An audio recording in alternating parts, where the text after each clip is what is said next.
Hello guys! Ngayong araw nga po pala ay dumalaw si Empanada Girl. Kasama nga din po pala yung baby niya kasi hindi nga po ito maiiwanan.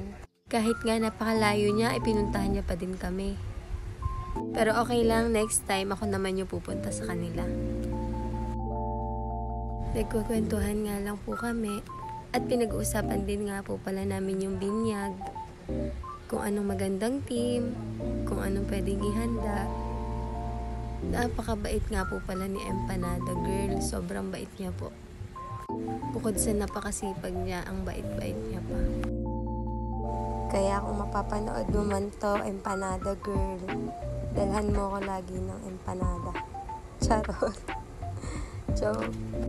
Pinag-uusapan nga po pala namin yung about sa life namin. Para sa mga batang ina na katulad namin, huwag po kayong mawawalan ng pag-asa. Laban lang, carry on. Kasi kami, hindi rin naman namin magagawa to lahat kung hindi dahil kay Daddy Frankie. Kaya sobrang thankful kami na nakilala namin siya. Tinutulungan niya kami. Sobrang thank you kami sa kanya. And sana po isupport niyo po siya. Subaybayan niyo po palagi yung mga ginagawa niya pong vlog. And sana po kami din ni Empanada Girl, supportahan nyo rin po kaming dalawa. Ang page po niya is Empanada Girl lang po, estudyanteng ina. And ako po yung maladyosang ganda. Thank you so much po. Pagpasensyahan nyo na rin nga po pala yung boses ko. Di pa rin po kasi ako sanay.